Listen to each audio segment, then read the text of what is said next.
Last time we spoke about the 21 demands and the rise of the walrus emperor, Yuan Shikai. Japan certainly had their work cut out for them during World War II.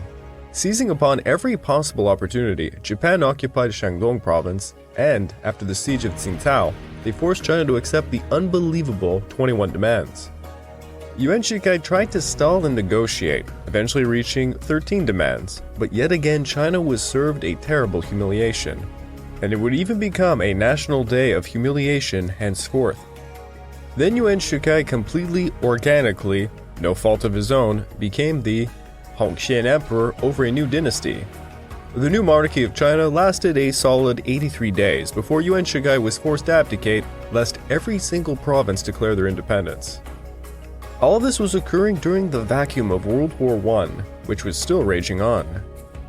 Yuan Shikai was back to being president over a very fractured nation.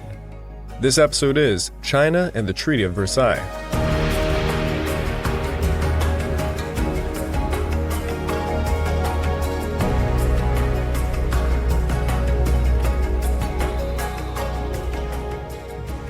Welcome back to the Fall and Rise of China podcast, and I'm your dutiful host, Greg Watson.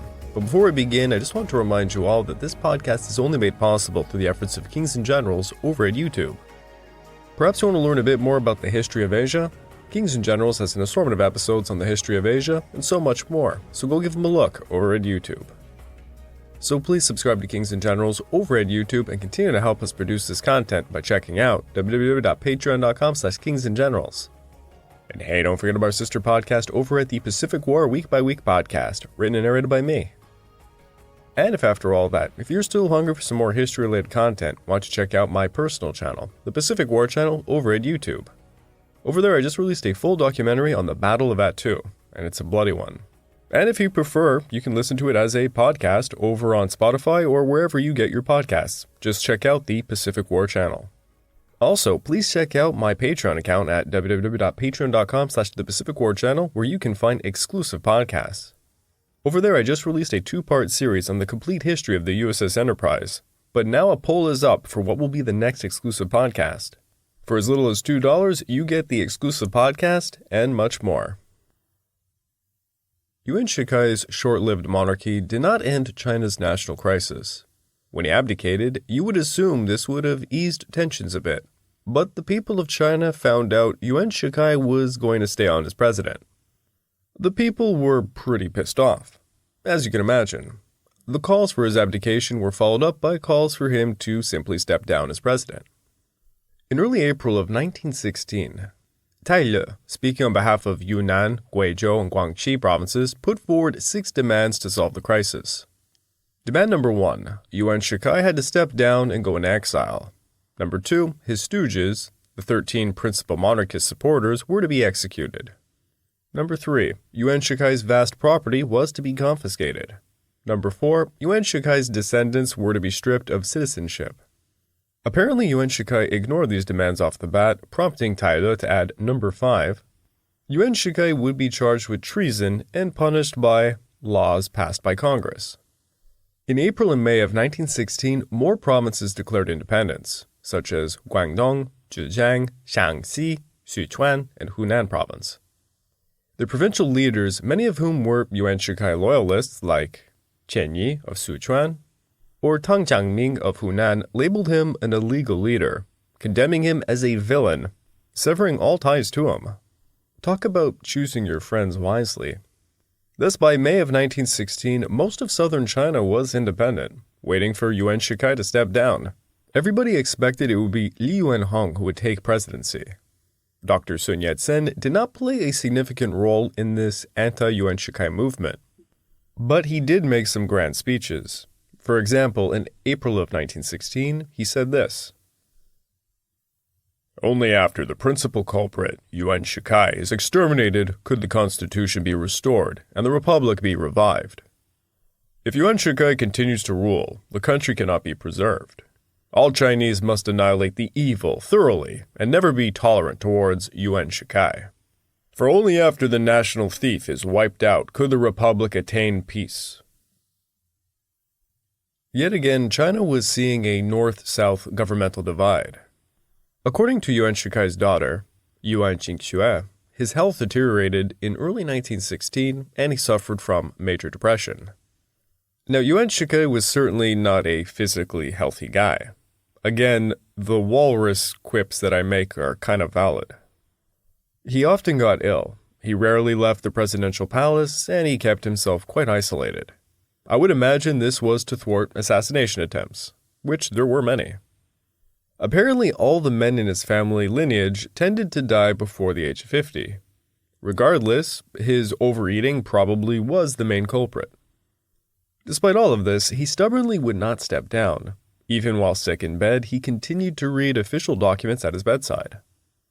By June, he was quite bedridden, and a few came to see him, just his closest friends and colleagues, such as Xu Shicheng and Duan Qirui. Yuan Shikai was a strong believer in Chinese medicine, and he tried to fight off his family who implored him to use Western medicine, until he finally allowed a French doctor, Dr. Bussel, to treat him. Dr. Bussel diagnosed him with uremia, and he tried to treat him, but nothing was really working. Anticipating death was at the door, Yuan Shikai called upon Xu Shicheng, Duan Qirui, and Wang Shijin to his bedside where he handed over his last will. He told them he bitterly regretted the monarchy move, and he blamed everybody else for misleading him. Now he trusted these three men to care for his family, and for his successor, he told them it clearly needed to be Liu Yung-hung. He asked them to swear to him that they would submit to Liu Yung-hung for the good of the nation. Then he breathed his last breath, and he was dead by June the 6th of 1916. At the age of 56, Yuan Shikai, a colossal figure in modern Chinese history, was finally dead. Now, this was perhaps one of the most pivotal moments in modern Chinese history, for you see, Yuan Shikai had ushered in something. Yuan Shikai, from the very beginning of his rule, did so with the might of his Beiyang army. He had built up his army. He modeled it a lot upon the Imperial Japanese army. He had procured, some would simply say embezzled, and stole funds to make his army the best in China. His intentions can be seen as merely solidifying his power, but in the long term, it was also to build a modern, unified army for China. Like everyone else before him, he was tackling the issue of modernization.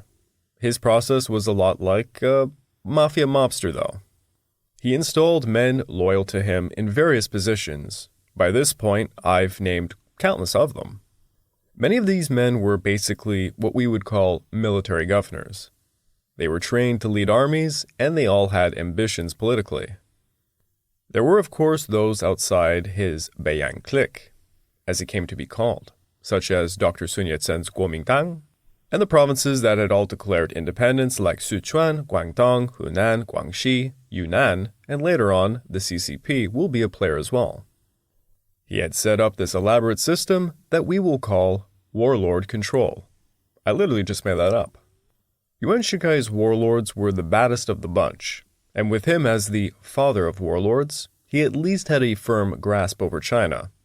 However, when Yuan Shikai decided to play monarch, he royally, pun intended, screwed up his own system. Thus, this caused what has occurred throughout Chinese history, a north-south divide. New warlords were emerging in the south, but even Yuan Shikai's warlords were slowly breaking off of him as well. When Yuan Shikai died, while on the surface it looked like China was unified again, it most certainly was not. To be blunt, it's a very complex and confusing situation, known as China's warlord era. On the face of it, China did have a Beiyang government, who at all times had a president, cabinets, etc. But it was kind of all a charade. In reality, it was the warlords who were fighting another for dominance over the military forces in China that really controlled China. The Beiyang clique would divide into other cliques, and all over China numerous other cliques and associated warlords would come and go. Now, this is going to happen for more than a decade, and it's going to consume a lot of the future of this podcast, but I just wanted to tease you a bit. For coherency's sake, though, I really need to finish with China's experience during World War I. After Yuan Shikai's death, Liu Yung-hung assumed the presidency on June the 7th. Liu Yung-hung offered a state funeral costing $500,000 taken from Yuan Shikai's associates such as Xu Shicheng and Duan Qirui. In his first presidential order, Liu Yung-hung praised Yuan Shikai for his vital role in the Xinhai Revolution and for his industrious spirit, not saying a thing about the whole monarchy phase. The government flew the Beiyang flags at half-mast. With that, the anti-Yuan Shikai war was finally over. Liang Qichao dismantled his rival government, and the anti-Yuan provinces repealed their independence proclamations. All provinces recognized Liu Yung-hung as president, and on the surface of it, it looked like it was a really good start for the new republic. Now, the historical narrative has it that Liu Yung-hung's rise to the presidency was actually at gunpoint. You see, after Yuan Shikai's death, there was a sealed box with the names Xu Shicheng, Liu Yung-hung, and Duan Qirui found on it. None of the men wanted to stick their neck out to seize the presidency. It is said Duan Qirui forced Liu Yung-hung to take the job, but Liu Yung-hung was very nervous about this. Why was he? The Beiyang military leaders were all northerners. Liu Yung-hung, of course, was a southerner, who had always been kind of seen as the enemy. Duan Qirui consulted his senior military colleagues, who all hated the idea of Liu Yung-hung becoming president. But Duan Qirui fought to get the unpopular man put as president, because he thought he would make for an excellent puppet. Duan Qirui, meanwhile, maintained his current position, which was premier. For you Americans who might not be as familiar with parliamentary-type systems, this is a brutal summarization of how the Beiyang government quasi-worked. The National Assembly, aka Parliament, elects a president and a vice president who have 5-year terms, and then there is a premier, who chooses and leads a cabinet. Typically in these types of systems, the presidency is more of a ceremonial role, kind of like a mascot. He's the guy who goes out and shakes hands. Liu Yung-hung's vice president was Feng Guozhang. Yuan Shikai was rolling in his grave. Thus, the technical, real political power rested with the premier, who was Duan Qirui. But this, of course, is not a normal political situation. The man with the biggest army is the one who actually controls everything, who just so happened to be Duan Qirui at this time. Meanwhile, the provisional constitution was restored, thus political parties were allowed back, and 3 factions emerged. Dr. Sun Yat-sen's Kuomintang returned, Liang Qichao's Constitutional Research Clique was founded, and Tang Hualong's Constitutional Discussions Clique was also founded. The first order of business for this new government was the creation of a national army. You might be thinking, well, what about World War I? Is that not more pressing? Well, with southern China armed and dangerous still, there was a looming threat and fear of further rebellion. But of course, there was World War I in the background. Last episode, we talked about China sending laborers to work for France, Britain, and Russia, and later on America. 1916, for the most part, saw China providing the labor services, while trying to fix her own nation.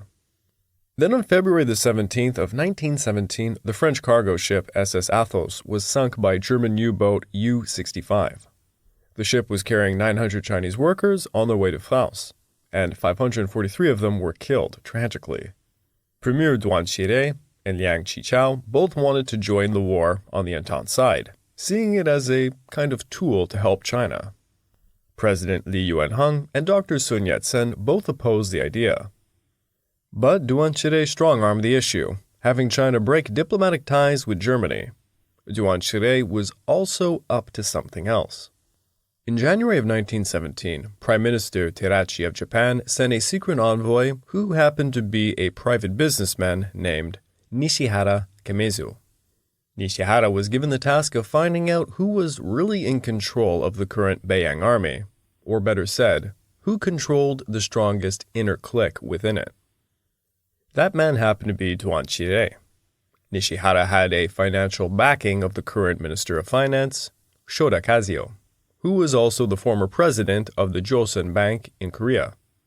Together they offered a private loan, done so through private banks to, quote, help develop China. This was absolutely not the case. They negotiated a series of 8 loans totaling 145 million yen to Duan Qirui to assist him in maintaining his clique's military. You see, like everybody else, Duan Qirui feared other northern warlord types would become stronger than his group. Can't let that happen now. But to receive these loans, Japan was asking for confirmation of its claims over the former German Empire's concessions, i.e., Jiaozhou Bay in Shandong, control over the Shandong railways, and some additional rights within Manchuria. All of this was to be kept hush-hush, but it would not remain so. I can't get into it too much here. It will be covered in another episode, but Duan Qirui's deal was leaked, and it looked to the public like Duan Qirui was trying to take over China using Japanese aid. Not a good look. Liu Yung-hung had Duan Qirui removed from his position, as Duan Qirui and the majority of his Beiyang generals ran over to Tianjin, forming a sort of base of operations there. Then, in a rather insane twist, the pig-tailed general Jiang Xun offered to mediate the situation between the government and Duan Qirui. And by mediate, I mean he literally showed up to the capital with his army, and he besieged it. Yes, boy, that escalated quickly. Again, I can't actually get into this insane story here, we will tell it in a future episode, but Jiang Xun, with German funding, occupied Beijing, and he tried to dissolve parliament, and then he tried to install Puyi as the emperor, over a new Qing dynasty. Needless to say, Liu Yung-hung freaked out over this, he reappointed Duan Qirui as premier, and then he begged him to come over to Beijing to save his ass. Duan Qirui defeated the rebels, and he forced Liu Yung-hung to resign as president, so Feng Guozhang could take up the role. Duan Qirui then refused to restore parliament, which will literally blow up the door for the warlord wars to occur. But again, that's a story for another day. We're going to go back to the issue of World War I. Having already broken diplomatic ties to Germany, there was still this issue of whether or not to declare war. An intense debate was ignited, involving nearly all influential figures in China. Now, this was quite an unprecedented time for China. China had never before taken an active role in a global event, one being played out very far from her borders. By participating in the war, some hoped to regain sovereign rights to Shandong. Yang Qiqiao criticized the German militarism, and he said that he believed Germany could not win the war. He also argued in order to improve China's standing, they had to align themselves with the victors of the war. On the other side, Dr. Sun Yat-sen argued entering the war would alienate China from Germany. Unlike Britain, France, and Russia, Germany had not inflicted as much harm to China in the past. He believed Britain and Russia were far more imperialistic, and thus they were bigger threats to China. He also argued it would be a material gain at the loss of spirit. Thus, he wanted to see China remain neutral. Duan Qirui was frustrated, as Liu Yung-hung also added his voice to the matter, saying he also did not want to enter the war. Now, while all of this arguing was going on, the Kuomintang began establishing a military government in southern China, and they elected Dr. Sun Yat-sen as their generalissimo.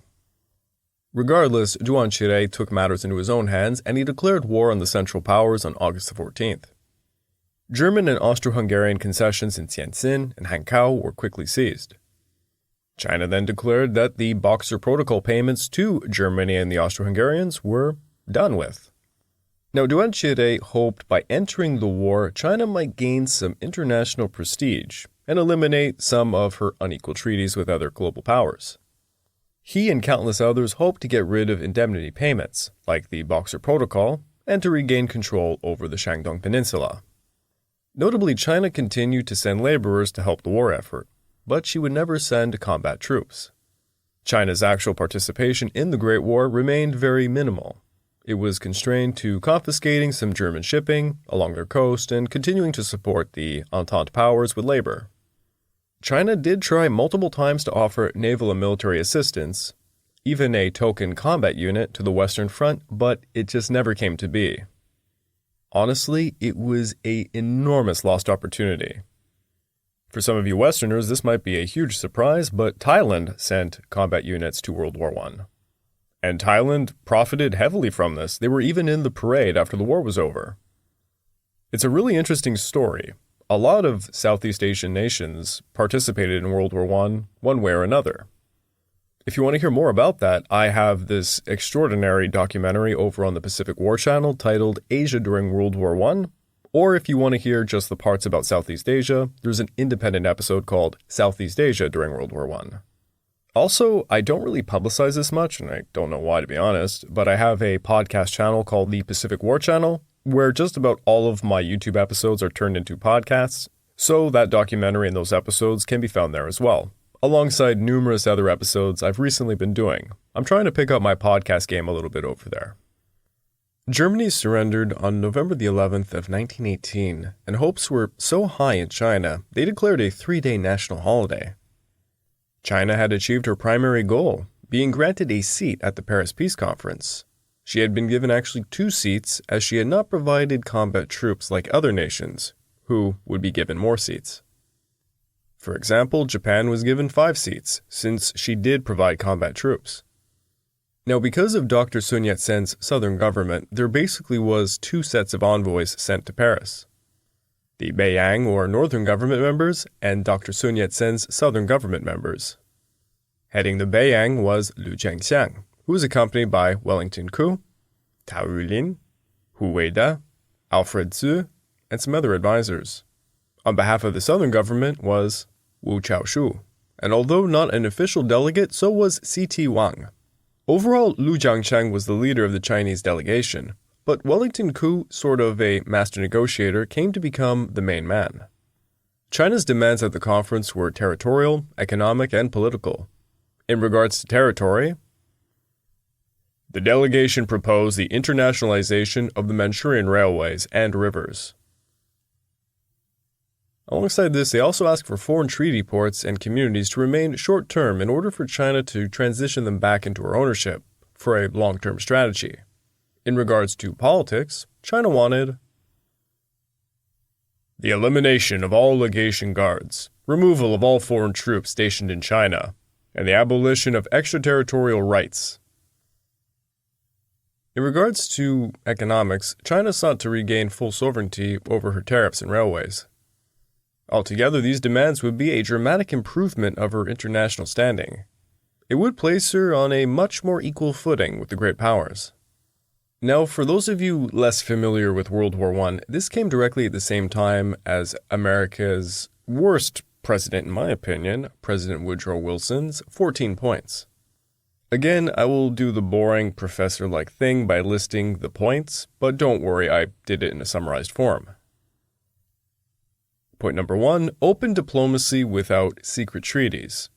2, economic free trade on the seas during war and peace. 3, equal trade conditions. 4, decrease armaments amongst all the nations. 5, adjust colonial claims. 6, evacuation of all Central Powers from Russia and allow it to define its own independence. 7, Belgium to be evacuated and restored. 8, return of the Alsace-Lorraine region to all French territories. 9, readjust Italian borders. 10, Austria-Hungary to be provided an opportunity for self-determination. 11, redraw the borders of the Balkan region, creating Romania, Serbia, and Montenegro. 12, the creation of a Turkish state with guaranteed free trade to the Dardanelles. 13, the creation of an independent Polish state.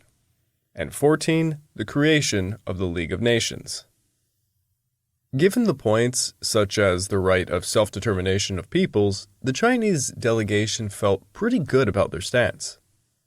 However, that would prove to be the crux between China and her goals when a series of secret agreements and treaties between the great powers, China and Japan. Remember Duan Qirui's little loans? Well, when China declared war on the Central Powers, this put her in an alliance with Japan. During World War I, they were both on part of the Entente. Another large event that had unfolded in 1917 was the October Revolution, seeing Russia fall to communism. The Entente declared the communist government a threat. Vice Chief of the Imperial Japanese Army, General of Staff Tanaka Geichi, sought to form a military pact with China, including a military alliance against the new common enemy. In late January of 1917, Tanaka sent a message to the Japanese military attaché to Beijing in the form of a Sino-Japanese Agreement, but to try and get the Chinese to suggest the idea first. The Chinese obviously would be suspicious of forming any type of agreement with Japan, given the Shandong situation and Japan's encroachment into Manchuria. Japanese Foreign Minister Motono Ichiro, offered a military cooperation similar to what the Entente was doing in France, stating if they could operate their military forces in France, why not in Manchuria? The Japanese also hinted at the possibility of just sending troops into Manchuria if China didn't agree on it anyways.